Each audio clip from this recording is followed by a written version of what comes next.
this is me. Thank you very much, Chris, for the introduction. Very nice to be here. Also, thank you very much to our president, Robert Jan Smits, and to Harold Beffer for organizing this event with such dedication. I don't have to introduce myself because Chris has done this already, and if this starts working, I would be happy to. Okay, let me try this. Okay, this is not working. Okay, now I hate to start a conference, start a presentation bringing some bad news, but this was a really interesting one for us and for everyone here. I think for a lot of the attendees too. It's news of 2 days ago. And it was an interview of Mr. Jans Willens, who is the head of the military inlichtingendienst, the intelligence service of the Netherlands. And he said that if you are C-level person in a large company in the Netherlands, we have plenty of them around Eindhoven, ASML, Philips, NXP, etc., etc. Well, you should watch out, and if you go to a meeting, please leave your smartphone outside, leave your tablet outside, and go there without them. Why? Because the risk of being spied is too high. Here we're not talking about the theoretical risk of being spied, we are talking about the practical risk of being spied. So, and this guy, Mr. Jans Willens, he knows what he's talking about. So what happens is that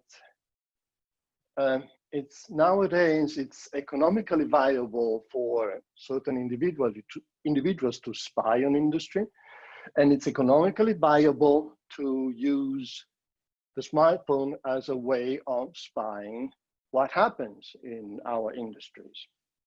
And of course, the Netherlands is an important high-tech country, and spying here is, of course, yeah, interesting, as we said.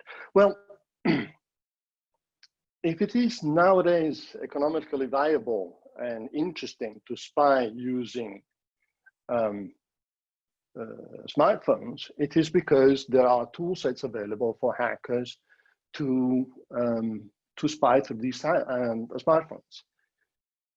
And if you look ahead 5 or 10 years, then it's very easy to guess that the tools that are now available for Androids and iOS and our normal standard hacking tools for Windows and Mac are also going to be available for IoT.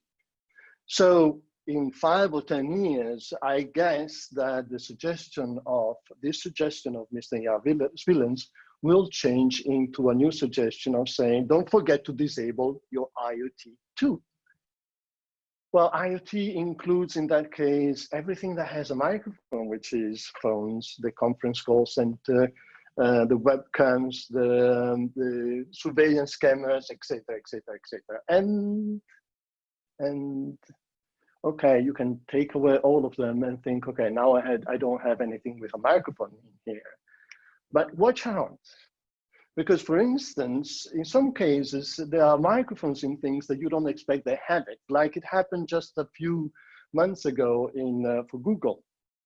Someone discovered that a Google object Nest that was there just for making the home more secure contained a microphone. And Google said, "Oh, I'm sorry, we forgot it in there.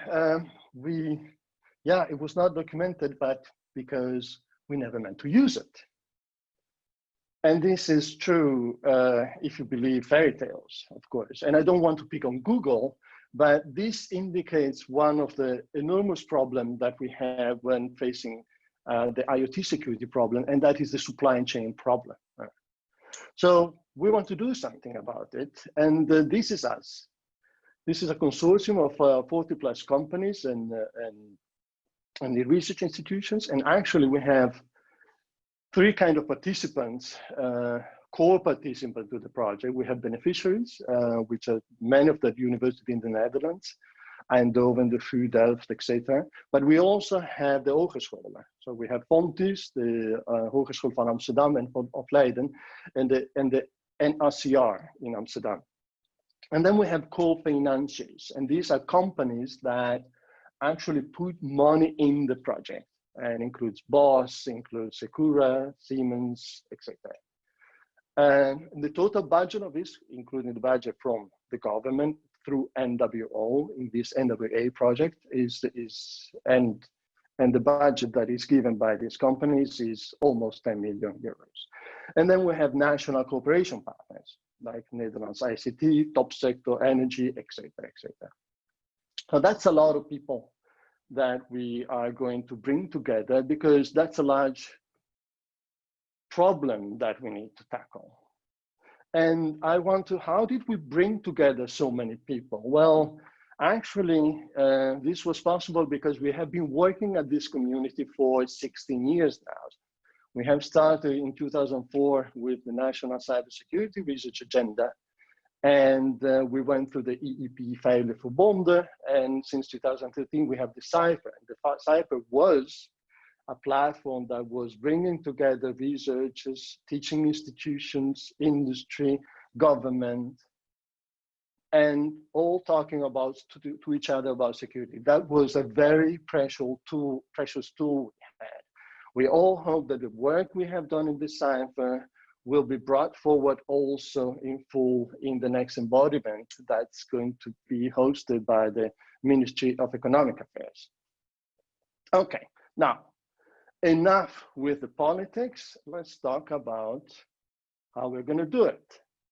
Now, let's first see what the problem at hand is. We have to move from IT security to IoT security. And how do we do IT security? Well, of course, we have a lot of tools, antivirus, et cetera, but when we want to do it well, like when we look into what happens at banks, at big companies, et cetera, then we see this. We see screens, we see people looking at screens, we see incident response teams kicking in when an alert is raised. Now, of course, it's impossible to scale this approach. I mean, we don't have enough screens in the whole world to monitor all IoT that's going to be out there in 20 years. We don't have enough people to monitor these screens, and we don't have enough people to do the incident response. Moreover, those IoT devices in many cases are going to be too small to have on top all the sensors you need to do this, to have the intrusion detection, to have the firewalls, et cetera, et cetera. So there's not going to be a difference between inside and outside. And indeed, there are so many things that are going to be different in IoT than in IT, that I just want to mention the three dimensions across the three axes across which we are going to have to work.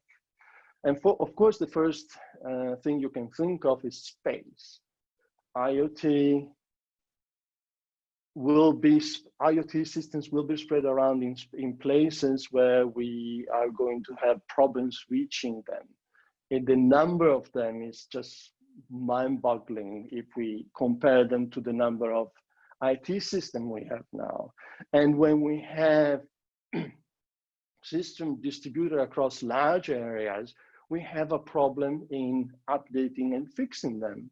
I mean, think about how many times the app in your iPhones are being updated. If you follow that, every day you have new update of some app, and probably more than one. Well, now think of distributing this across all the Netherlands, across all Europe, and then include some remote place. How do you do that? And in particular, not only the space, but the time factor is an important one here. These devices are going to be there for years, and they are going to outlive the support lifespan. If you think about it a second, this is a huge problem. So a company puts their system, another company makes use of that system for the services, and then the first company goes bankrupt. Now that means no patches, no update any longer, etc., etc. And perhaps the second company stops the services and starts doing new services with other devices. Now, what's going to happen to this device? It's going to become a zombie most likely if we don't do anything about it. And if we don't do anything about it, we're going to have soon thousands and thousands of zombies out there, which are going to be easy prey of anyone who wants to use them to spy on us, to carry out attacks using them as stepping stone, etc., etc. And last but not least, there's another important difference in between IT system and IoT system. If you think about IT system like I presented here, excuse me one sec. The systems that are being monitored are usually Windows systems, Linux systems, sometimes Mac. Okay, there are variations of this kind of system, but not many of them. So we are talking about there's a very heavy standardization in IT. Now, this standardization is not there in the OT. We are talking about tens of different operating systems. Sometimes they don't even have an operating system. And so the way we standardize our security measure will not scale, will not be applicable to this new setting.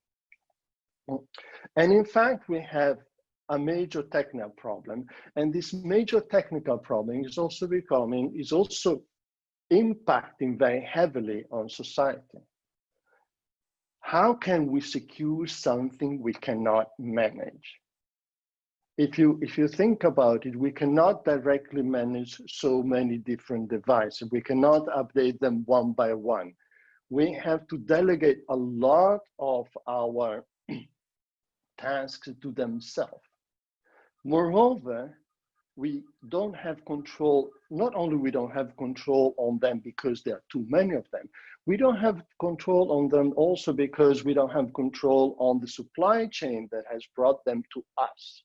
An IoT system is often built by putting together different pieces from different producers. And the supply chain problem, just like we saw in the example of Google Nest at the beginning, it's going to become much larger than it is now. So we have impact on economy, we have impact on society. And because these are cyber physical systems, well, the security risks are also becoming safety risk.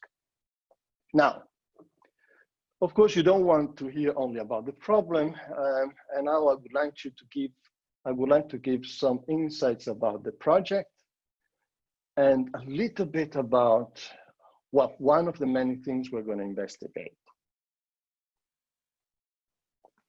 So this is the Intersect project. These are the work packages of the Intersect project.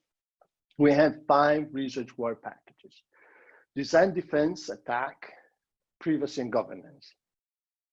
And I want to stress the fact that of these 5 research work packages, 2 are non-technical in nature. Privacy and governance are the non-technical work package. In fact, one of the important features of this project and one of the important features of the whole program, the NWA program, is the fact that it has to be multidisciplinary.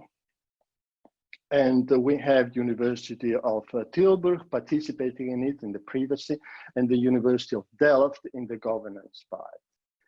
And we work all together at a federated IoT lab, which is going to connect the different university and the different research institutions, where we're going to carry out experiments in a secure way across the borders of our university. Then we have an important utilization entrepreneurship work package. One of the goals of NWA program is that it has to have an impact on society, not only an impact on economy and on the technique, but really an impact on people, on how we live the thing, how we live the Internet of Things. Now, there's a roadmap for the societal impact we're going to have. And if you want to know more about it, I refer you to the parallel session that is going to be held by Harold Beffers in this conference. Now, of course, with such a large project, one of the points is making sure that there's cross-fertilization across universities and between universities and companies. How are we going to do that? Well, first we define application areas. Lead in defining the application areas is TNO, and then we have 5 application areas: health, smart energy, mobility, industry, and smart cities. And for each of these application area, we have a number of companies participating in it. And then to foster the cross-fertilization, we have a program for our PhD students. So this budget of 10 million euros allows us to hire a lot of PhD students that are going to be spread around the different universities. But for each PhD student, we make sure that there is an institution and a co-institution, so that these 2 institutions are going to cooperate with each other in supervising this PhD student. And not only that, but the PhD student, the junior researcher, will have to spend some time at 2 different industries, so that the industry becomes aware of the solution that the university will provide, and the university becomes more aware of the problem the industry has. We actually have people going around back and forth. Of course, with COVID-19, physically going around is going to be difficult, but we hope that well, this project lasts 8 years, and so there's enough time to visit each other. And now I would like to spend a little bit of my remaining time to explain what I plan to do in the work package I contribute to, one of the work packages I contribute to, namely the work package defense. As you may know, I have been doing intrusion detection in the last 15 years, and intrusion detection is one of the several facets of defense. Defense has a number of things, and one of them is intrusion detection. And intrusion detection was also the topic I tackled in my entrepreneurial adventure with Security Matters. And when you start an entrepreneurial adventure, you discover a number of things, and you rediscover a number of wheels. And yes, we tend to do that. I tend to do that all the time, discovering wheels. And a wheel I rediscovered on the job is that too often intrusion detection is actually impossible. I mean, if you devise a system and you come to me, like something like this, and you say, hey, Sandro, you have lots of experience in intrusion detection, please write some intrusion detection software for this device. Well, I can do some research on that. I can have some people doing some research on that. And probably, I would say 90% chances is that I will tell you at the end of the research that, sorry, I cannot do that. I cannot do that in a way that it works properly. Too often, intrusion detection is impossible. I am reinventing the wheel here because actually 10 years ago, Robin Sommer and Van Paxson pointed out that despite extensive academic research in intrusion detection, one finds a striking gap between actual deployments of such systems. That means we have lots of papers in intrusion detection, and we only have a very few of these papers that actually contribute to the systems that are deployed in practice.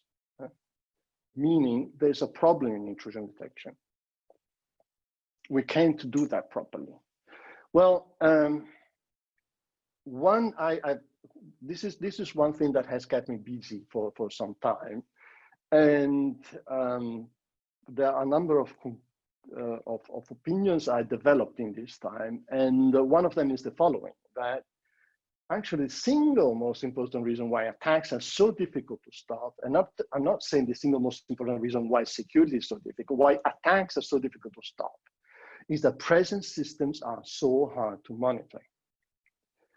And I believe that to make more secure systems, we must design software that is more supervisable, that is less hard to monitor. So when we talk about this system that we should monitor, what I'm saying is that if you design this system and then you give it to me and say, Sandro, please develop an intrusion detection system for it, then most likely I will tell you I can't do that. What we need to do is to develop this system in such a way that afterwards, monitoring will be possible. Afterwards, intrusion detection will be possible, but we have to think about it in the moment that we design the system. So I'm saying we have to design systems that are more supervisable. This may seem easy, but it's not. It's not because, well, first it's because it's difficult, and also because, as you probably know, security is always a compromise. And in fact, supervisability goes against other things of security. One very important one is privacy. The more supervisability you have in a system, the less privacy you have in the system. And of course, privacy, which is one of the other work package of this large consortium, privacy is very, very important. Actually, I think that privacy is more important than supervisability.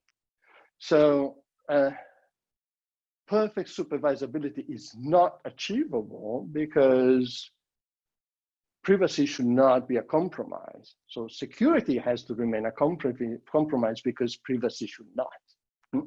So this is one of the many reasons why supervisability is more complicated than it may look.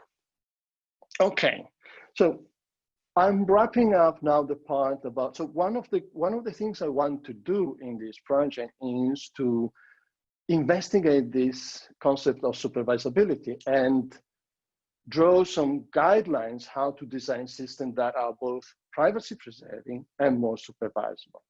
And this is, of course, applies to defense only.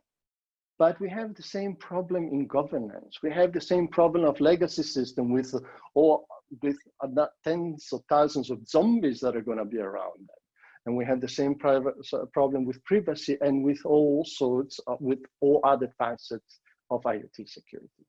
Now I see Chris is appearing out there in the screen, and actually I'm finished with my presentation and I'm ready to take some questions. Oh yes, thank you very much, Sandro Etalle.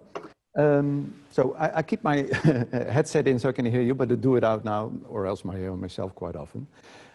We did have some responses on the chat, so don't use the Q&A. This is the Q&A. But if you have remarks, you put them in the chat. We'll leave it open all the time.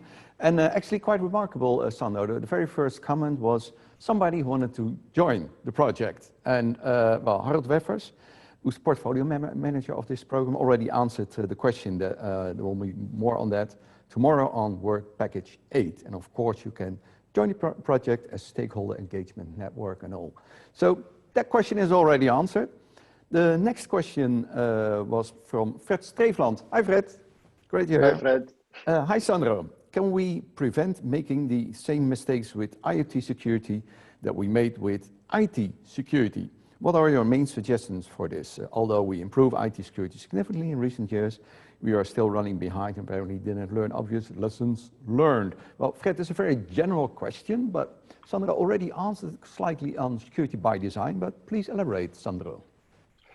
Yes, unfortunately, by the economic forces pulling us one direction, and that is not the direction of making things more secure. So the fact that we are running behind in making systems more secure is because the incentives are not as strong as with other sides of the development of IT and IoT systems. So I think theoretically we can avoid the same mistakes, but the market is going to be tough to beat in this area. I think in any case that we need to rethink that we have a chance of rethinking the whole chain. And because these devices are so small, we have a chance of actually having an impact on the supply chain before it gets too big. So I think some of the mistakes can be avoided, Fred, but I'm not extremely optimistic about this. Okay, so Fred, to summarize, yes, we are making the same mistakes. Well, even worse, because the market incentives for preventing those mistakes are not there. Which brings us to the next question from Robert Herekop. Great, you're here. Which problem are we going to solve for who? The parties, consumers, companies spending their money on IoT don't see and have any problems. Well, yeah, if your webcam DDoSes, you don't have a problem, but other people do, of course. So which party, consumer, supplier, or governments is going to solve the IoT security problem, and what would be the reason why they would be interested? So what are the incentives? I know there's this is the $1 million question. And this is a part of the spectrum that is changing very much. I think, well, where it boils down is, well, not where it exactly boils down, but one of the important aspects here is the liability issues. At this moment, liabilities are not solved properly, and I'm afraid if they're going to be solved properly, well, they're going to be settled only after a few court cases. And yes, you can say that you don't care about if your camera is being hacked, but if your camera is used as a stepstone for hacking someone else, then who has the liability there? The camera manufacturer, you who has the camera and who have not updated it, etc., etc. The economic incentive for me to have at home a camera that is not hackable is very small now, but well, part of the research of this project is how to make sure that the economic incentives are becoming appropriate so that there's at least a number of parties that are interested in making systems more secure. It's a problem I don't have a solution for at this moment.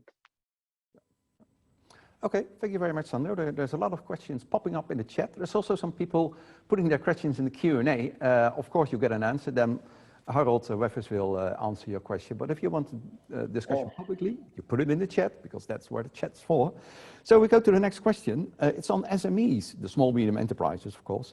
Who may be vulnerable to, and how can they benefit from the knowledge gained in the project? Well, I assume we're now talking about dissemination to others, or also SMEs involved in the project, Sandro. Okay, this is the SMEs is the next frontier, I think. Now, the next frontier of security. The large companies have the security in order now, but we now see that many of the attacks are being carried out through the suppliers of the large companies. So the NXP and the ASML of this world are now afraid that the SMEs that they refer to as suppliers, that they can be hacked as stepping stone to getting the larger companies. And this is happening, actually. So SME have to benefit from this. We have to approach them more often and better. We have to make sure that SMEs have the security in order, and having the security in order means that the IoT security, the security of the IoT they use has to be in order. This is a project. This is, as we said, it's not only about technique. It's also about governance. It's also about privacy, and what the developments that we are going to do in this project are have impact on the people, on the large company, but also on the SMEs. I hope I've answered your question. Yes, I think you did, and perhaps also for the next question, because it is how do you suggest startups and to a lesser degree scale-ups to address IoT security take for granted they have limited budget? Meaning how to prioritize security efforts. Well, it's actually the same answer, right? Because they need to perceive themselves as a chain connected to the larger companies, and you need to take care of each other, right? Yeah, and startups, well, one of the important problems for startups is the RPR and the trade secrets in many cases. Espionage does not only happen in large companies, it happens also in smaller companies. And we see everyday cases of startups whose product has been just copycat by someone else. In IT, copycatting is very common. So I think startups have to care about the IoT security just like large companies do, and perhaps even more importantly than large companies. Somebody's asking if you could comment on the usability of the Berkeley packet filter. I'm not familiar with that. No, I can't. Or is it a tool? Sandro. What? I can't comment on that. Oh, okay. Very well. Sandro, great presentation, somebody else says. What's your view on the European certification project on IoT devices, EU CCCC? Although the ambition is great and several IoT product producers like Hivixon support this project, do you think that this could solve a part of the problem? I don't know the insight of the European certification initiative, so I don't know how well that is going. I trust it's going well. This is a problem that we cannot solve by market forces alone. I mean, regulation are going to be extremely important here. If you look at the blog of Bruce Schneier, he has loads of examples why this is so. So certification is one of the, it's part of the answer to the problem. We cannot do without it, I'm afraid. I'm not a fan of certification, I must say, but I don't see how we can avoid using them to solve the IoT security problem.